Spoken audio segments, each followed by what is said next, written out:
형제들아, 우리가 너희에게 구하노니 너희 가운데서 수고하고 주 안에서 너희를 다스리며 권하는 자들을 너희가 알고 그들의 역사로 말미암아 사랑 안에서 가장 귀히 여기며 너희끼리 화목하라.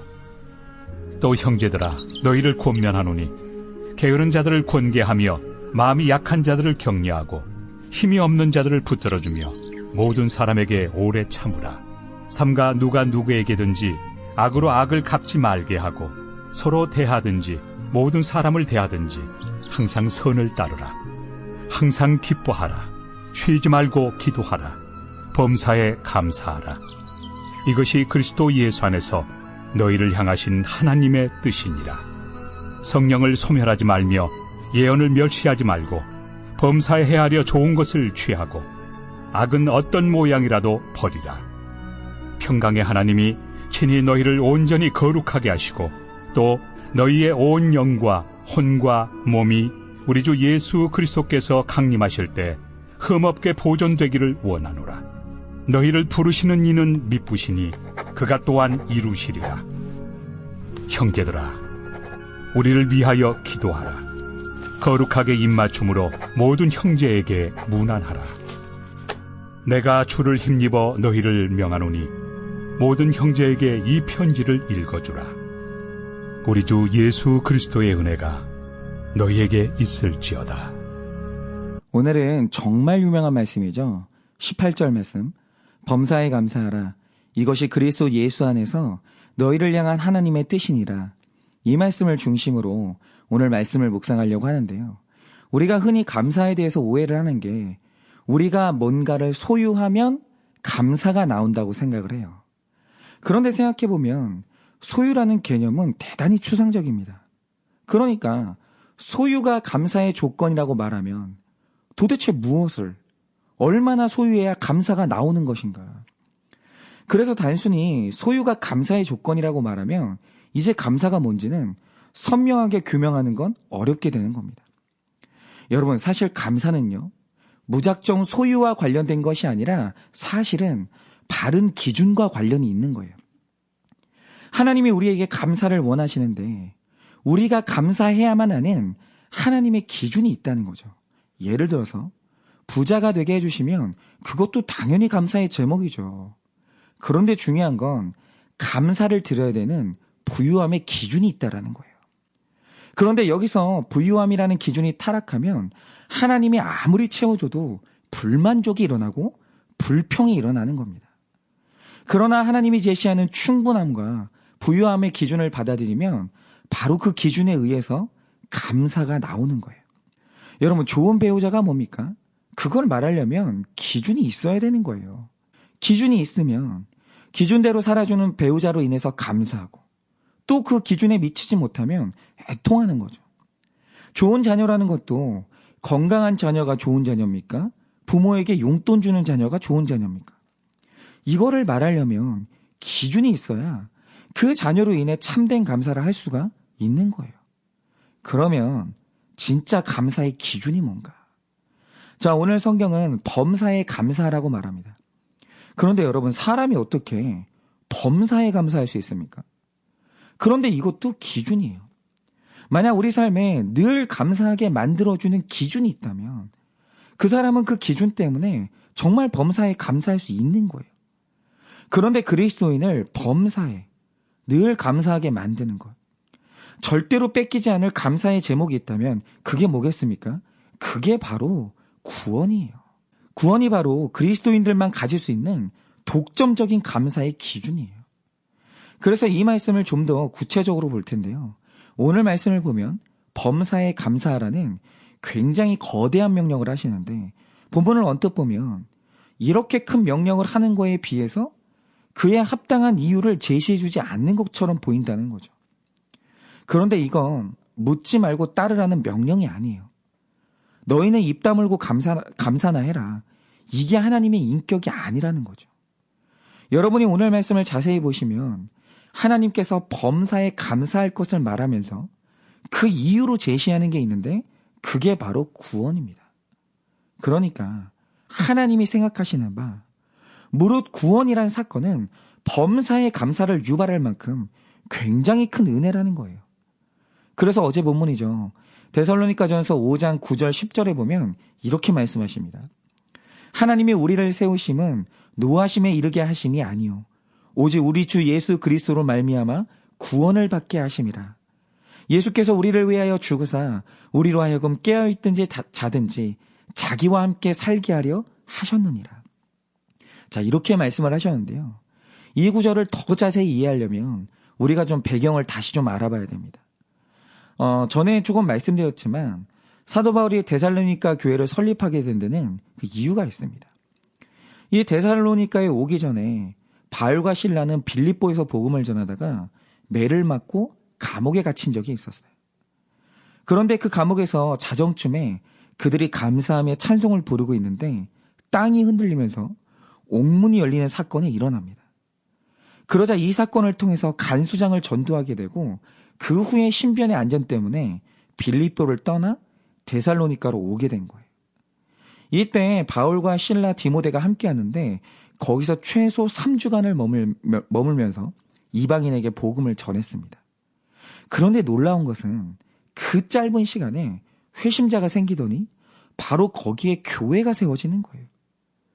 그러니까 바울의 사역 중에 가장 짧은 시간 안에 열매를 맺은 곳이 바로 데살로니가 교회예요. 그러니까 이게 어떻게 가능한지는 모르겠지만 그 짧은 시간에 복음을 받아들였던 그들은 정말 신실한 신자들이 됐습니다. 그렇지만 바울과 디모데 실라가 또다시 찾아온 박해자를 피해서 이제는 데살로니가를 떠나 고린도로 가게 되는데 바울은 두고 온 성도들이 너무 걱정됐던 나머지 디모데를 데살로니가로 보내서 그들의 신앙 상태를 보고 이제 보고하도록 합니다. 그런데 이 돌아온 디모데의 답이 뭐냐면 박해에도 불구하고 성도들이 믿음을 굳게 지키고 신앙생활을 잘하고 있다는 소식을 들었어요. 여기까지는 좋았죠. 그런데 이 디모데가 들고 온 또 다른 안 좋은 소식이 하나 있었어요. 그게 뭐냐? 이 교회에 새롭게 떠오른 문제가 있었는데 그게 재림에 대한 두 가지 심각한 오해였어요. 첫째 오해는 뭐냐? 이 교회 몇몇 성도들은 내가 살아있는 동안 예수님의 재림이 있을 거라고 확실히 믿었어요. 그리고 두 번째 오해는 뭐냐? 어떤 사람들이 살아서 재림을 보면 그들은 구원받지만 죽어서 재림을 맞이하지 못한 사람들은 그대로 썩은 채로 버림받는다는 생각을 가졌어요. 그래서 이게 어떤 사람들한테는 시한부 종말론이 되면서 아예 하던 일을 그만두고 다른 형제한테 빌붙어 사는 사람들이 있었습니다.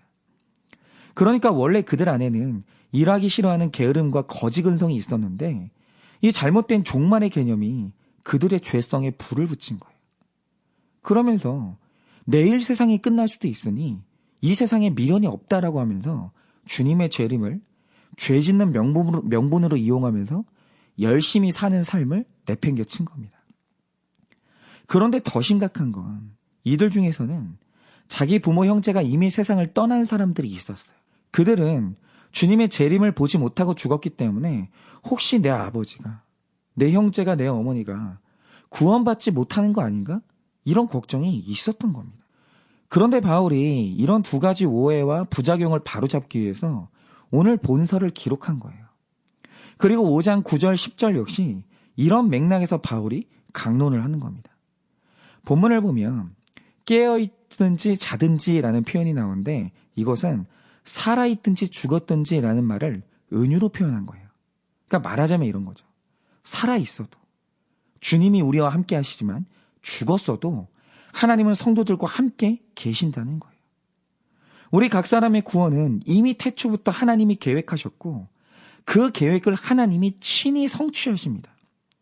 그래서 구속사라는 것은 구원받은 자의 구원이 완성될 때까지 하나님이 그 구원을 보존하시고 이끌어 가시는 거예요. 그래서 예수를 믿는다면 그의 상태가 살았든지 죽었든지 구원을 받는데 아무 상관이 없다는 거예요. 여러분, 성경에 법칙이 하나 있습니다. 그게 뭔지 아세요? 양이 있는 곳에는 반드시 목자가 있어요. 마찬가지로 성도가 죽음의 세계로 넘어갔다면 그 죽음 가운데 목자이신 예수님이 거기에 함께 계세요. 만약 누군가가 묻길 주님이 어디 계시냐고 물으면 정확히 말할 수 있는 한 가지 사실이 있는데 그것은 택자가 있는 곳에 주님이 거기 계신다는 거예요. 그래서 우리는 영원히 홀로 있지 않습니다. 그러니까 주님의 재림을 보지 못하고 죽었다고 해서 염려할 게 없다라는 거예요. 여러분, 신자의 구원은 내가 쟁취하는 것도 아니고 확률의 문제도 아니에요. 받을 수도 있고 못 받을 수도 있고 이런 게 아닙니다. 그것은 하나님의 사랑이고 우리에게 반드시 주어지는 거예요. 그래서 택함 받은 사람은 반드시 이루어지는 게 구원이고 이 구원의 신비가 우리가 받은 특권 중에 특권이에요. 그러니 오늘 내가 구원받을 자로 택함 받았다는 것은 말로 설명할 수 없는 신비한 선물을 받은 겁니다. 그래서 로마서 2장 4절에서 11절을 보면 주님의 재림의 날에 세상은 심판을 받게 돼요. 그런데 그 심판이 얼마나 무서운지 모릅니다. 그러나 택자는 하나님의 진노나 심판에 이르지 않고 그날 우리는 구원받는 날이 되는 거예요. 여러분, 이렇게 우리를 한번 택해서 구원하겠다는 하나님의 작정은 영원토록 불변하는 거예요. 그래서 우리는 장차 어떻게 될 것인가를 놓고 생각할 때 정말 우리의 미래가 알 수 없는 것이냐라고 하면 그게 아니에요. 다른 사람은 몰라도 택자의 미래라는 것은 불확실함이 없어요. 여러분, 신자의 미래만큼 선명하고 명확한 게 없는 겁니다. 그게 뭐냐? 택자는 구원받아요. 이거는 누구도 바꿀 수가 없는 거예요. 여러분, 구원은 이렇게 확실하고 선명한 거예요. 누구에게도 뺏기지 않는 영원한 선물이라는 거죠. 그러니까 사도 바울은 만약 이 엄청난 구원의 선물이 당신에게 있다면 그것은 범사에 감사할 만한 마땅한 이유가 된다. 그렇게 말한 거예요. 여러분, 본문에 기록된 범사는 보잘것없고 하찮은 일이라는 뜻이에요. 남들도 누리고 지극히 평범한 일상과 심지어 원치 않는 모든 사건을 포괄하는 단어가 바로 범사예요. 그러니까 이 범사 안에는 사고나 질병, 상실, 좌절 이런 사건들도 다 범사 안에 포함이 되는 거죠. 그러니까 하나님은 범사에 우리가 겪는 사건들 때문에 감사하라고 말하는 게 아니에요. 왜입니까? 여러분, 우리가 겪는 사건이라는 것은 감사할 만한 사건도 있고 좌절할 만한 사건도 있는 거예요. 사건은 감사의 원인 되지 못해요. 오늘 하나님이 말하는 게 뭐냐면 범사에 어떤 일이 일어나더라도 감사하라는 거예요. 왜입니까? 범사에 어떤 일이 일어나도 이것은 내 구원과 연결되고 어떤 범사의 사건도 내 구원을 좌절시킬 수 없기 때문이에요. 그래서 말씀하시길 범사의 모든 일들 속에서 감사하라는 거예요. 제가 이번 주에 이 구원이 얼마나 좋은 건지 이 감격 속에 들은 이야기가 있는데요. 제가 지금 1:1 양육을 하고 있는데 이번 주 양육의 주제가 100% 오르신 하나님이었어요. 그래서 제가 양육받는 지체들한테 이 부분을 시작하면서 이렇게 질문한 게 있습니다. 그게 뭐냐면 당신의 삶에 하나님이 옳지 않다고 생각됐던 사건이나 만남이 뭐였냐? 이걸 물어봤어요. 그러니까 한 친구가 대답하길 나는 그게 내 아버지라는 거예요. 그래서 왜 그렇게 생각하는지를 들어보니까 그 말이 또 한편 이해가 가요. 이 지체의 아버지가 이 죄악의 트리플 크라운을 달성하셨는데 돈을 못 버는 무능한 분이에요. 그런데 알코올 중독이고 거기다가 바람까지 피우셨어요. 그래서 이 지체는 하나님이 이런 사람을 내 아버지로 주셨다는 그 하나님의 섭리를 향해서 흔쾌히 100% 오르시다고 말할 수가 없는 거예요. 그래서 제가 길게 이 지체와 아버지에 대해서 이야기를 나누는데 그러다가 제가 깜짝 놀란 사실을 알게 된 거예요. 그게 뭐냐? 제가 가만히 들어보면 이 지체의 아버지가 굉장히 힘든 환경에서 자라셨고 그래서 책임감이라든지 절제력 같은 걸 배운 적이 없는 분이에요. 그러니까 이분이 자라나면서 자기 죄에 대한 욕구와 중독에 완전히 무너진 겁니다. 이런 연약한 남자가 한 여자와 결혼을 했고 그 사이에서 아이가 태어났는데 그만 그 아이가 갓난 시절에 아내가 죽어버린 거예요. 그러면 여러분 생각해 보세요. 저는 남자라서 이게 더 이해가 가는데요. 이런 상황이 되면 여자는 혼자 이 아이를 기를 수 있어요. 여자는 그런 능력이 돼요. 이런 상황이 되면 여성의 견고함이 드러나는데 여자보다 수준이 안 되는 남성들은요. 정상적인 남자라도 혼자서 갓난아이를 기르는 게 엄청난 부담과 두려움이 됩니다. 그리고 거의 95%의 남자는 아내가 먼저 죽으면 혼자 살지 못하고 재혼을 하게 되는데 세상에 어떤 여자가 갓난아이를 가진 남자와 재혼을 하겠어요. 그러니까 남자에게 갓난아이라는 건 혼자 기르려고 해도 부담스럽고 재혼을 할 때는 더욱 부담되는 존재니까 이런 경우에 대부분의 아이들은 고아원에 버려지거든요. 그런데 더군다나 이 아버지는 자기 인생도 스스로 세우지 못하는 연약한 분이에요. 그러니까 이 아이를 놔두고 내 아내가 죽어버렸을 때 남겨진 이 아이가 얼마나 부담이 됐겠어요. 그런데 놀라운 사실이 뭐냐? 분명히 이 아버지의 삶이 힘들었을 거고 아이를 키울 엄두도 안 났을 텐데 이 아버지가 끝끝내 자기 자녀를 버리지 않아요. 그리고 재혼 상대를 찾아다니면서 만날 때마다 아이의 존재를 숨기지 않고 내게 이런 아이가 있다는 것을 말하면서 내 아이를 받아들여줄 여성을 찾아다닌 거예요. 그러니까 들어보면 이 아버지는요. 아무리 힘들었어도 내 인생이 비틀거려도 내가 이 아이를 버린다는 건 머릿속에 없었던 사람인 거예요. 그런데 이게 절대로 쉬운 일이 아니거든요. 이 아버지는요. 비틀거리는 걸음으로 인생을 살 만큼 연약한 분인 게 맞아요. 그런데 내 인생이 아무리 비틀거려도 이 아이를 품에 꼭 안고 그 인생을 걸었던 거예요. 그런데 같은 남자로서 저는 그 아버지의 딸 사랑이 느껴지는 거예요. 이 아버지가 딸을 정말 사랑했구나. 그래서 들어보니까 이 아버지가 그 자녀에게 돈을 많이 갖다 주진 못했지만 늘 들어오면 날마다 자기가 직접 아이를 씻기고 그렇게 예뻐해 줬다는 거예요. 근데 그 말을 듣는데 너무 뭉클하더라고요.